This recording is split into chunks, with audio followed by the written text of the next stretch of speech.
So, speaking of builds, let's talk about one of the most iconic Path of Exile systems, the passive skill tree. Oh god. It's on there. Oh Now, a my lot of God. people open the tree and can get a little intimidated at first. Yeah. Now, a lot of people open the tree. Speaking of someone's builds, like, let's talk about one of the most "Ooh, there it iconic Path is." of Exile systems. Dude, look at that tree. Yes, it's huge. Huge! 1,500 nodes. It's pretty simple. It's simple. Path of Exile passive tree has always been the bane and the monster that scares away 90% of people willing to try the game. Welcome Exiles! Today we're diving headfirst into Path of Exile 2's iconic feature, the passive tree. I'll show you how to read this vast map effectively. With around 1,500 nodes, it presents a labyrinth of possibilities. So why is the passive tree so daunting? Well, unlike other games where developers predetermine a skill set and corresponding tree to those skills, in POE 2, a unified tree is accessible to all classes. Everybody has the same. Everybody has that same tree that everyone is scared of. You essentially create your own class every time you want to create a new build. You can access notables and keystones from the entire tree with any class. The only difference is your starting location. So that means that your choices are pivotal and important.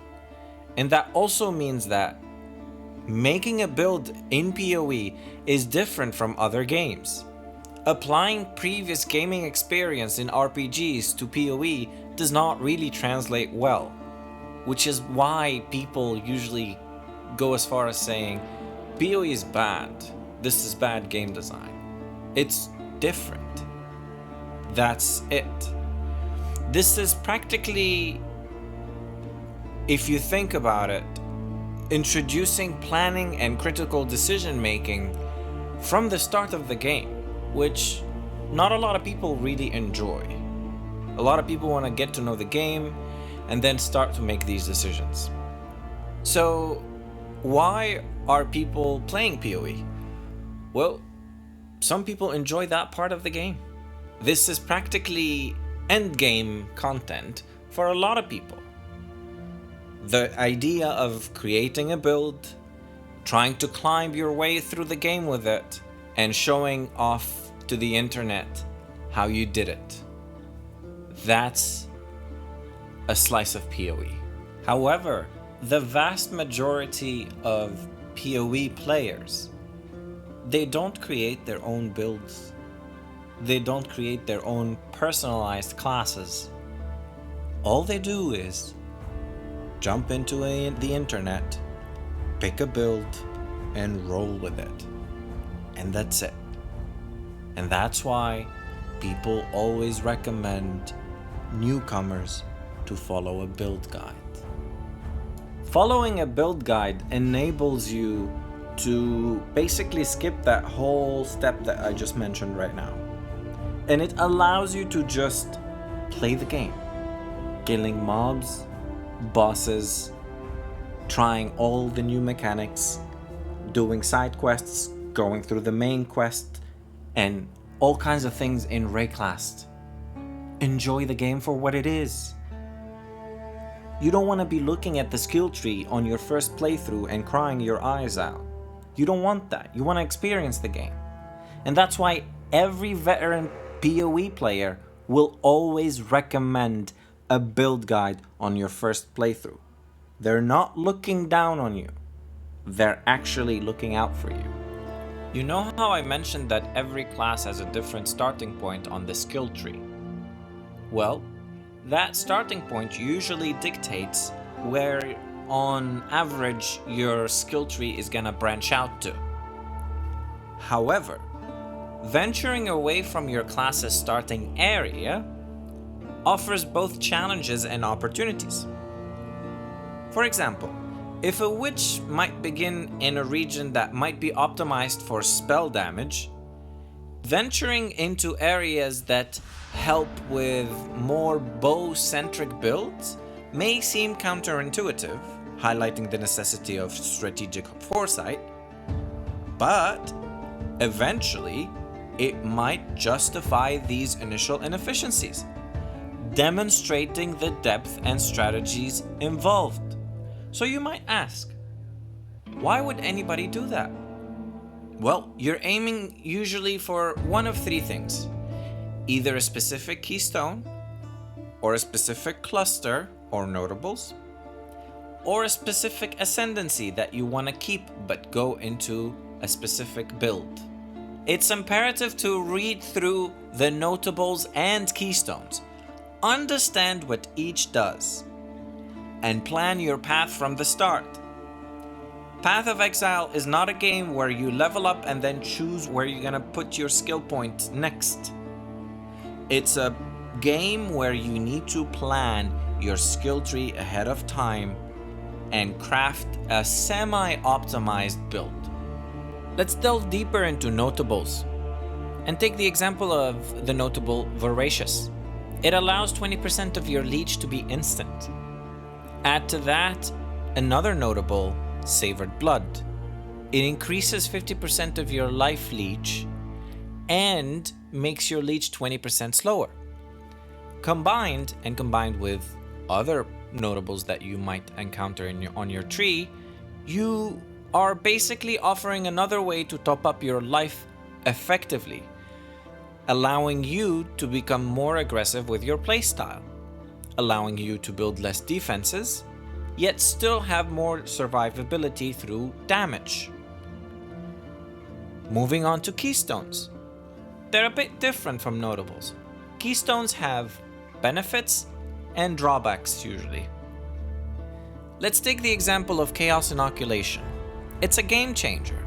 It sets your maximum life to 1, but grants immunity to chaos damage, transforming how you manage your health and defenses. Now you might think, why would you transform your HP to 1?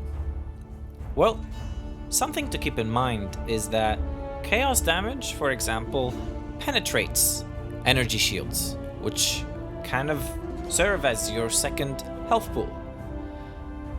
So if you were to run a build that relies heavily on building energy shield and as a primary source of HP, then this keystone becomes mandatory and the downside becomes redundant. You don't need your HP if you have 11,000 energy shield. And chaos damage will not be able to penetrate that energy shield since you are effectively immune to chaos damage. So it becomes a situation where you have to rely on either your ascendancies, your gear, the skill tree, or unique items in order to remove the downsides of these keystones and benefit mostly from the upsides. This is an aspect of crafting that separates novices from experts in POE. Ascendancy trees offer another layer of depth to your character's development, and the main reason why you would pick a specific class. Stay tuned for a video explaining classes and their ascendancies, so subscribe if you don't want to miss that. The limited number of ascendancy points available makes each choice impactful, requiring thoughtful consideration and strategic planning. Speaking of planning, a crucial tool for Path of Exile players is a tool called Path of Building. This software allows you to calculate damage output, survivabilities, and copy builds from other players, make edits, and see potential consequences. It's an excellent resource for testing and refining your builds before implementing them and committing in-game both financially and time, ensuring you make informed decisions about your character development. The complexity of passive tree underscores the value of build guides. They provide a roadmap through this daunting network, showing you which nodes to pick and optimize your character and how to efficiently navigate relevant areas. Zizaran's guides are particularly beneficial for beginners. They focus on powerful yet forgiving builds, allowing newcomers to grasp the game's mechanics without undue frustration. Keep in mind, Path of Exile 2 encourages experimentation. With the NPCs like the hooded one, you can tweak and completely overhaul your build as your strategy evolves and as you adapt to new challenges. To truly master the passive tree, begin with a clear plan. Utilize detailed guides, embrace the power of path of building, don't shy away from experimentation. This video is not telling you to just follow build guides word by word. It's telling you to start with it. This complexity is not just a challenge. It's a playground for creativity. My top piece of advice: start with a build guide. There's nothing wrong with that. Many people have mastered the art of creating effective builds and really shine, making it an invaluable resource for beginners, helping you focus on actual game mechanics. So, after that, well, Rayclast is yours. Enjoy the game. Path of Exile 2 is gonna be a very important game in 2025. It is a game for gamers. It's a gift for all of us who have been waiting for Diablo 2.5. So play it, enjoy it, and see you in Rayclast Exile.